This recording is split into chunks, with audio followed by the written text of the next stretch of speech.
এই মুহূর্তে আপনাদের ছবি দেখাচ্ছি। প্রথম ছবি দেখতে পাচ্ছেন মমতা বন্দ্যোপাধ্যায়, তিনি কলকাতা বিমানবন্দরে পৌঁছে গিয়েছেন। গতকালই তিনি জানিয়েছিলেন যে উত্তরবঙ্গের উদ্দেশ্যে তিনি রওনা দেবেন। উত্তরবঙ্গের উদ্দেশ্যে তিনি রওনা দিয়ে দিয়েছেন আর এই মুহূর্তে কলকাতা বিমানবন্দরে পৌঁছে গিয়েছেন মমতা বন্দ্যোপাধ্যায়।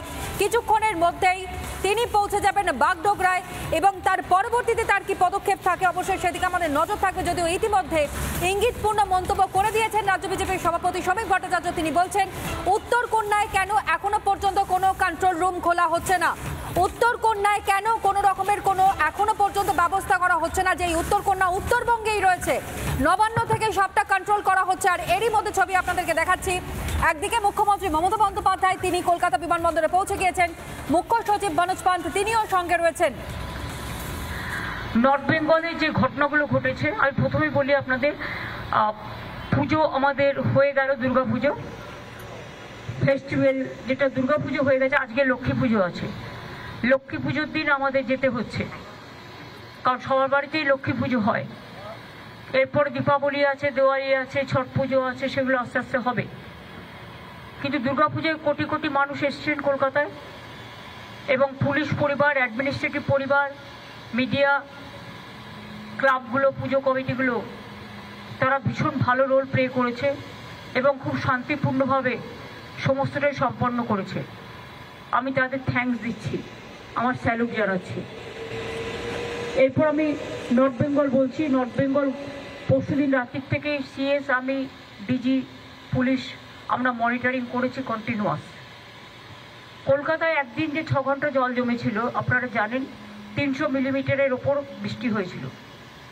নর্থ বেঙ্গলেও খুব আনফর্চুনেটলি পরশুদিন রাত্রে যে বৃষ্টিটা হয় সেটা 300 মিলিমিটার বেগে হয়েছিল এবং 12 ঘন্টা কন্টিনিউয়াস। তারপরে ভুটানের জল সংকোচ থেকে আসে, সিকিমের জল এসে পুরো ফ্লাডেড করে দিয়েছে। আজকেও আমি গঙ্গার সামনে থেকে আস্তে আস্তে দেখছিলাম, গঙ্গা পুরো ভর্তি হয়ে গেছে। কাল পরশু হাই টাইড আছে। কথা হচ্ছে আমি কতটা রাজ্যের আমরা জল সামলাবো। বিহারে বৃষ্টি হলে জল চলে আসছে ফরাক্কা দিয়ে, ইউপিতে বৃষ্টি হলে ফরাক্কা দিয়ে জল চলে আসছে গঙ্গায়, গঙ্গা টুবু হয়ে যাচ্ছে। আমাদের জলটা যাবে কোথায় এখানে জল বৃষ্টি বেশি হলে? তারপরে ধরুন ডিবিসি তো ইচ্ছে মতো জল ছাড়ছে, পুরোটা নিজেদের খালি করে দিয়ে নিজেদের বাঁচাচ্ছে, ঝাড়খণ্ডকে বাঁচাচ্ছে। ঝাড়খণ্ড বাঁচুক আমি চাই, কিন্তু তোমরা সিলট্রেশন করছো না কেন, ডিসিলট্রেশন করছো না কেন? আজকে 20 বছর ধরে বলতে বলতে মুখ ব্যথা হয়ে গেছে।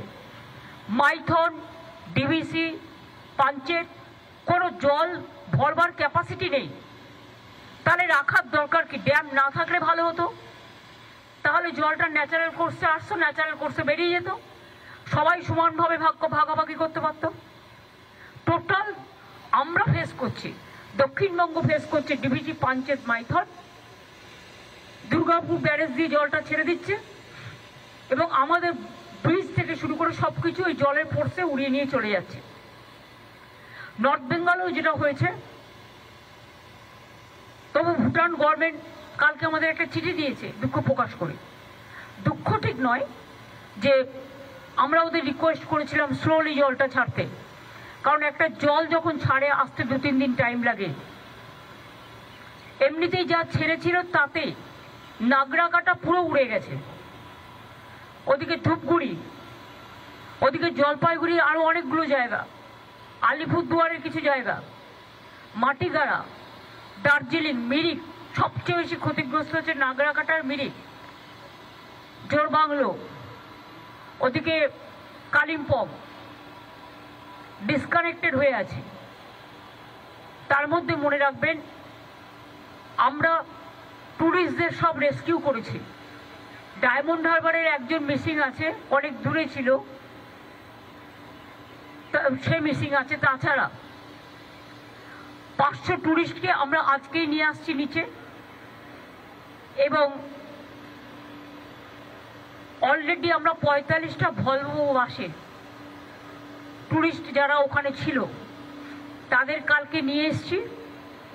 250 জনকে আমরা শিলিগুড়িতে রাখার ব্যবস্থা করেছি এবং 500 জনকে আমরা 45টা ভলভো বাস এবং নর্থ বেঙ্গল স্টেট ট্রান্সপোর্টের বাসে আমরা তাদের নিয়ে আসছি। আর টুরিস্টরা যারা আসতে পারেনি এখনো পর্যন্ত হোটেলগুলোকে বলা হয়েছে তোমরা কোনো খরচা নেবে না ওদের কাছে, দরকার গভর্নমেন্ট দেখবে। কিন্তু ওরা বিপদে পড়েছে, ওদের তোমরা কেউ হোটেল ছাড়াও করবে না যতক্ষণ পুলিশ ওদের সেফলি রেস্কিউ না করছে। আর 2 হচ্ছে ওদের নিয়ে আসার দায়িত্ব আমাদের, কারণ অনেক সময় জলে মানুষের টাকা পয়সা কাগজপত্র সব কিছু নষ্ট হয়ে যায়, সেসবগুলো তো দেখা দরকার আমাদের মানবিকতার খাতিরে, এটা আমাদের বুঝতে হবে। তাই আমরা তাদের ফিরিয়ে আনার ব্যবস্থাও করছি।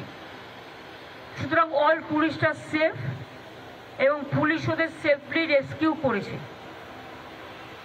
এছাড়াও পুলিশ অলরেডি কমিউনিটি কিচেন তো স্টার্ট করেছে, মিরিক থেকে শুরু করে নাগরাকাটা থেকে শুরু করে বিভিন্ন জায়গায়। আমার সাথে চিফ সেক্রেটারি যাচ্ছে, ডিজি চলে গেছে অলরেডি। অরূপ বিশ্বাসকে আর গৌতম দেবকে আমি আজকে ধূপগুড়ি পাঠিয়ে দিয়েছি, এবং আমি আর সিএস যাচ্ছি হাসিমারাতে। হাসিমারা থেকে আমরা যাব নাগরাকাটায়, যতদূর পর্যন্ত যাওয়া যায় ততদূর পর্যন্ত যাব, গিয়ে চেষ্টা করব আমরা। কিন্তু হয়তো অতদূর যাওয়া যাবে না, কারণ রাস্তা টাস্তা সব ডুবে আছে।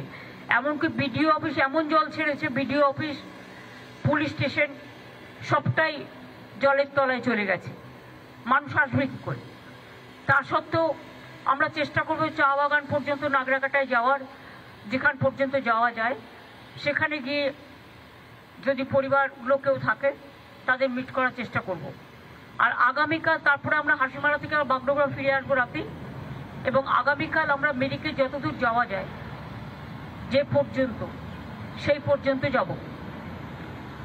আমরা আগেও আপনারা জানেন যে কলকাতার বৃষ্টিতে যারা মারা গিয়েছিল আমরা একটা কম্পেনসেশন ডিক্লেয়ার করেছি, কিন্তু পাহাড় একটু আলাদা, পাহাড় একটু কস্টলি।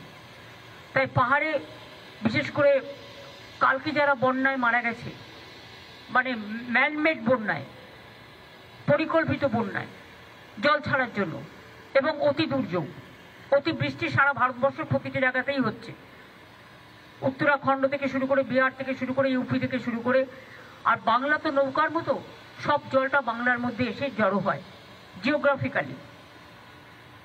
যদি ফরাক্কাটা ড্রেজিং করতো, যদি কলকাতা পোর্ট ড্রেজিং করতো, যদি হলদিয়া ড্রেজিং করতো, যদি ডিভিসি পাঞ্চেত মাইথন তারা ভালো করে যদি পলিগুলোকে সরিয়ে দিত, তাহলে কিন্তু এই জিনিসটা হতো না, অনেকটা জল ধারণ করবার ক্ষমতা তাদের থাকতো। তা সত্ত্বেও আপনাদের মনে রাখতে হবে আমরা 5.5 লক্ষ পুকুর কেটেছি নতুন করে, 500 চেক ড্যাম করেছি, তাতেও কিন্তু অনেকটা জল আমরা সংরক্ষণ করতে পারছি। কিন্তু গঙ্গা সংস্করণ হয় না, গঙ্গা সংস্করণ নামে অত নমামি গঙ্গা। নানা ধরনের কন্টেন্ট দেখার জন্য লাইক করুন, শেয়ার করুন আমাদের ফেসবুক পেজ, সাবস্ক্রাইব করুন আমাদের ইউটিউব চ্যানেল। পাশাপাশি অন্যান্য ব্রেকিং নিউজের জন্য অবশ্যই চোখ রাখুন রিপাবলিক বাংলায়।